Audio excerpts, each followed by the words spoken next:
Ya, itu tadi penjelasan mengenai teorema-teorema yang diturunkan dari sifat-sifat aljabar pada bilangan real, ya. Selain teorema-teorema tersebut, ada sedikit catatan ya yang berhubungan dengan sifat aljabar pada bilangan real, ya. Tadi kita lihat ya pada sifat-sifat aljabar bilangan real itu dia didasarkan pada operasi perkalian dan penjumlahan. Nah, pertanyaannya bagaimana dengan operasi pengurangan dan pembagian ya. Jadi tentang operasi pengurangan dan pembagian ini ya jadi sebenarnya maupun pembagian ya sebenarnya adalah dari operasi penjumlahan dan operasi perkalian itu sendiri. Nah, di mana operasi pengurangan itu sebenarnya operasi penjumlahan. Nah, hal ini sebenarnya bisa kita lihat pada sifat aljabar, yaitu khususnya pada sifat penjumlahan yang keempat atau A4, di mana di situ dimunculkan nilai negatif A, atau biasanya dia di mana kalau misalnya di sini kita punya B, kan pasti ada inversnya yaitu negatif B. A ditambah negatif B, nah, biasanya kita tuliskan dengan A kurang B, dan inilah yang disebut sebagai operasi pengurangan. Ya. Nah, berarti kalau pengurangan itu adalah invers dari operasi penjumlahan, maka pembagian itu adalah invers dari operasi perkalian. Ya, di mana kalau kita pembagian kan bentuknya adalah A per B. Itu sebenarnya sama dengan perkalian antara A dikali 1 per B. Nah, itu ya. Jadi, ini sekilas mengenai operasi pengurangan dan operasi pembagian. Dengan syarat B-nya tidak sama dengan 0. Ya. Oke.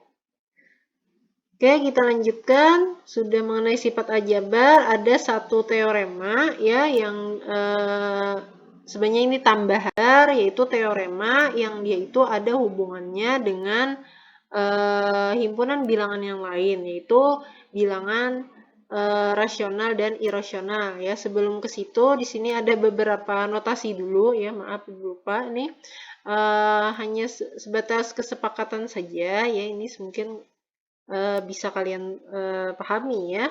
Ini sebenarnya dari buku ya, buku Bartal tadi kita punya kesepakatan kalau perkalian A yang awalnya kita menulis A kali B dengan A titik B atau A dot B. Nah, jadi cukup nanti dituliskan dengan AB saja. Begitu juga dengan AA bisa dituliskan dengan A kuadrat.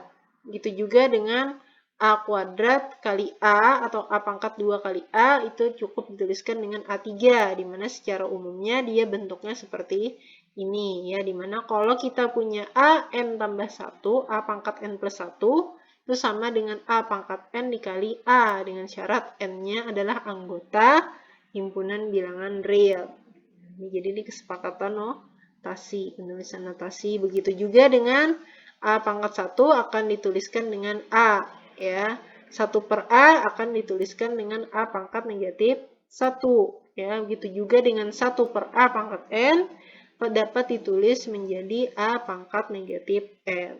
Ya, ini beberapa kesepakatan notasi yang akan kita pakai ya, khususnya pada nanti penulisan pembuktian-pembuktian ataupun penulisan definisi dan teorema pada analisis real. Oke, baru kita lanjut ke tadi kata Ibu mengenai bilangan rasional dan bilangan irasional. Ya, kita ketahui sama-sama ya bahwa himpunan bilangan asli atau dilambangkan dengan N dan himpunan bilangan bulat dilambangkan dengan Z itu adalah himpunan bagian ya dari himpunan bilangan real yang kita lambangkan dengan R besar. Nah, lalu siapakah bilangan rasional? Ya, bilangan rasional dia didefinisikan sebagai anggota himpunan bilangan real yang dia dapat ditulis dalam bentuk A per B ya, di mana A-nya dan B-nya itu adalah anggota himpunan bilangan bulat dan B-nya tidak sama dengan 0. Berarti A dan B-nya ini adalah anggota bilangan bulat selain 0. Ya, jadi tidak boleh nilainya 0. Ya, jadi inilah definisi dari suatu bilangan, dikatakan dia sebagai bilangan rasional kalau dia dapat ditulis dalam bentuk A per B.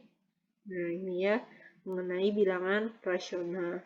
Nah, kenapa bilangan rasional ini dimunculkan? Karena ya seperti Ibu katakan tadi, ada teorema yang dia ini berhubungan dengan bilangan rasional dan irasional ini.